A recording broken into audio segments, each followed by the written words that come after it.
police, you are now going to start.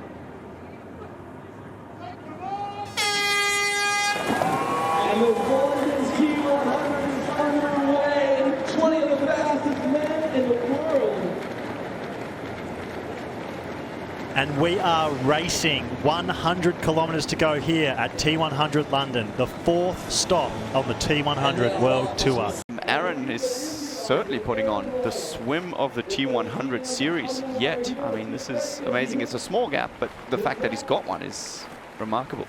So we've seen Alistair Brownlee. He has established a gap here into the first Aussie exit. Amazingly, we saw Sam Laidlow. He had let the feet go and he's not in the chase group behind him. It looks here like Aaron Royal has the better part of 10 seconds.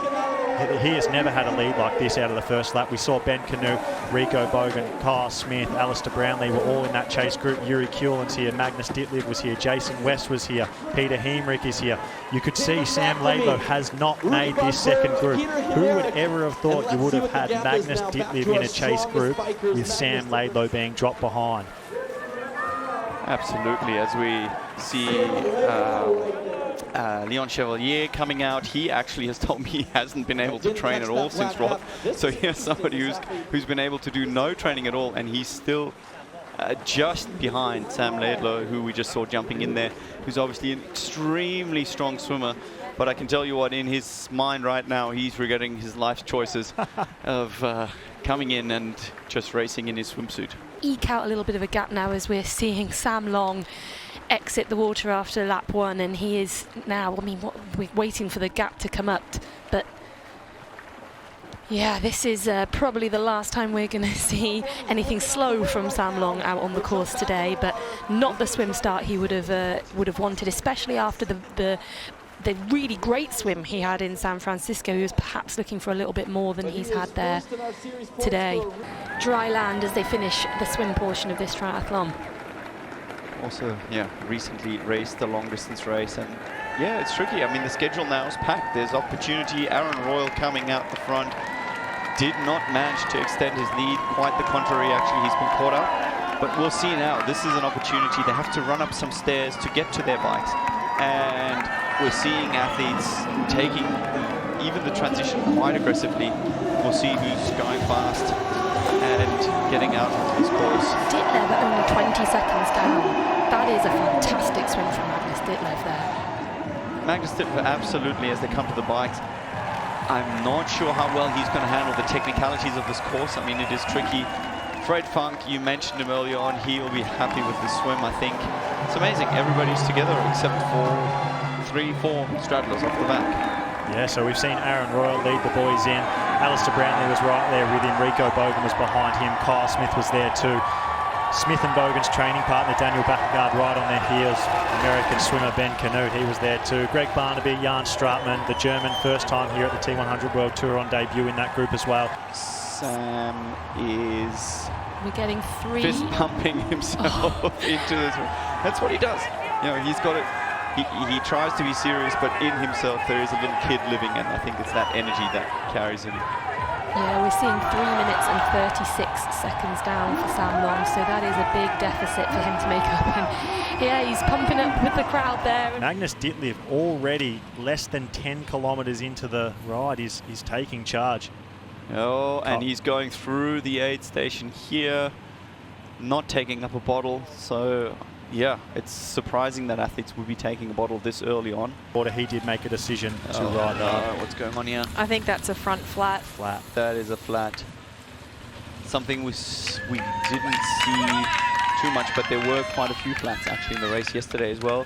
And on this kind of course, he's now going to have to make his way to the next technical stop to get a spare wheel, a different wheel. This is something that's dominated a few of his races, and that's a pity. I mean, a home race, you really don't wish it upon anyone. And here we have a change in leader. Magnus Ditlev sitting behind. This is Roth 2023 all over. When these two guys rode off the front together, they put about 12 minutes into the pack then. And this is a dangerous combination. I'm very, very impressed with Sam Laidlow, how he's come and just taken it by the horns, riding off the front. Fred Funk has never led a T100 race. This could be the first time in T100 history, and it's going to be. Fred Funk, the first time he has ever led a T100 race. That's a good start. I like Fred. I like the way he races. He races honestly. He always tries to keep a gap. Sam Long. Something's his chain. That's in all sorts of directions. It's got caught in between the frame there, hasn't it? That could have been one of the speed bumps too, because I don't know, the camera doesn't do it justice just how rough it is out there. So hopefully he can get hard that spotted. to fix. He's got to get that out over the top and then around. Yep, which he's done. He's got to get now it's crossed over. That's tricky. Mike Mechanic. We've got Vicky. Vicky's on site. She's with Team Long right now.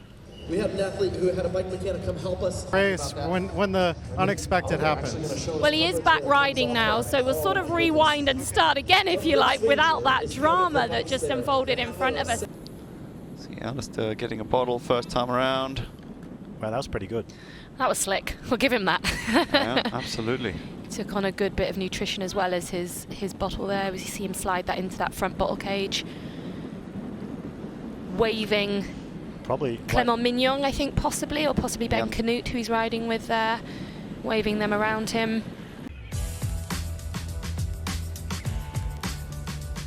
We're seeing Alistair Brownlee here on your screen. I think that will be Clement Mignon, most likely behind him. It could be Ben Canute. We'd have to get cameras on it, but he's known for being a little aggressive and sometimes angry on course, Jan. We know in his short course days that he was quite notorious for having words to people in groups with him who were maybe not doing the work he thought they should be doing. And good to see the old Alistair Brownlee back, the fiery Alistair Brownlee that we all know and love. I tell you what, being on the receiving end of Alistair Brownlee and him bad-mouthing him it's not fun. And I'll be honest, it's broken me as an athlete before, but I'm not even sure he's shouting at somebody and the guy behind him needs binoculars to see what he's doing. He's getting so far behind. That looks like Clement Mignon. He's keeping a good distance, and Alistair, they'd lose the race before it had even started just because Alistair looked at them the wrong way. We see Dave McNamee sitting close to Aaron Royal. Alistair coming right past this pack, so he's obviously got good legs, which would be frustrating for him, and just probably part of why he's, you know, shouting at Clement, who can probably barely see him at the back there. Coming to T2, there's a lot of question marks here. How bad is his calf? What kind of run shape is he in? We know he had a really good ride in his last full distance race and did blow up a little bit towards the end of the run to finish second, and he led at T100 Miami, the first race of the year, and again blew up then. So the big question mark is, can Sam Laidlow finally put together a run that gets him the win that he needs to step up in the T100 rankings? He enters his bike. He's got the prototype shoes here, as you spoke about. They're not. They're his custom shoes. They've got his logo, and he's chosen to go with what he knows. He's not bothering to put on socks either. Right. Which I find is remarkable. So he's gone from everything to nothing in one race. As he gets the business cap on. Nice transition. So we see Fred Funk here driving the chase group. Rico Bogan in second behind him. Kyle Smith in third in this group. Magnus Ditlev, Yuri Kulan as well. Fred Funk has never entered T2 in second place at a T100 event. I can only imagine how motivated he is, finally being with this select front chase group. He's never been in that position. Rico Bogan and Kyle Smith, once again, they are together, just like San Francisco. All of these boys are now thinking about this run battle. It'll be getting in and out of T2 quickly, getting onto the run course, getting settled, and seeing where you are relative to the rest of the field. Kyle Smith talked all week about wanting to take more risks on the run, not just settling in, not lacking confidence. Maxi Newman on his return. He won last time out on the running of the PTO European Open in early 2023. What kind of run shape does he bring in? Daniel Bacavard, part of the training squad of Rico Bogan, Kyle Smith and Fred Funk, who are all also at the front of the race. He is into T2 and struggling to get that left Alpha Fly on, but he's off now. Alistair Brownlee coming in just behind him, and let's see if these two athletes can find a bit of a pace together, and let's see just how good Alistair's training has been over the last few weeks. And we've got eyes on the American Ben Canute. He has DNF'd in today's race. It was a tough race from him, really, from the moment it got out on the bike. Sad to see someone make the trip across the globe, and It'll all really be for nothing in the end. He's with the athlete liaison, Dylan McNeice there, and Sam Long, he's finally into T2. This is not the day Sam Long wanted. He had high hopes coming into this race. He forewent Ironman Cairns because he wanted to take a break, take a bit of a longer training block into London and have a big race here. So to be 10 minutes back, it's really not what he would have expected. But you know, as we've seen, the new Sam Long, he does have fun. He still tries to enjoy himself at all times and embracing the crowd and his family there. The kiss with his wife, Lara, it's great to see. So clearly not too down on himself despite not having the race he wanted to have today. Didn't someone at the Tour de France get a fine for kissing his wife along the course? That's by far the best position he's found himself at a T100 race. He was just behind Yuri Kulin, but Yuri Kulin has now slowed down almost to a stop, a very, very slow jog because of a cramp.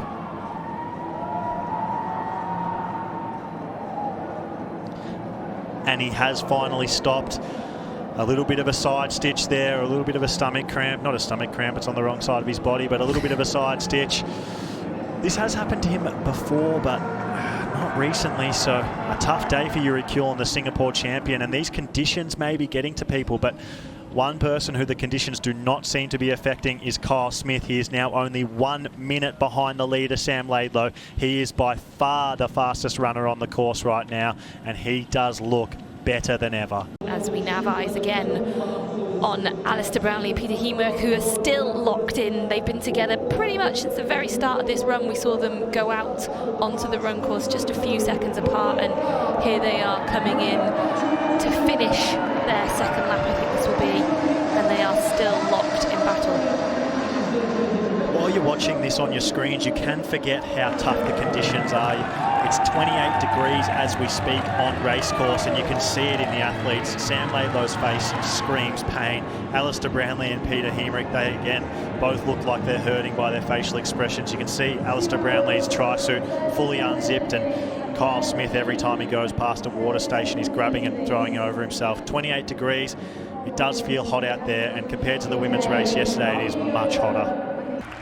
Yuri putting on a pace,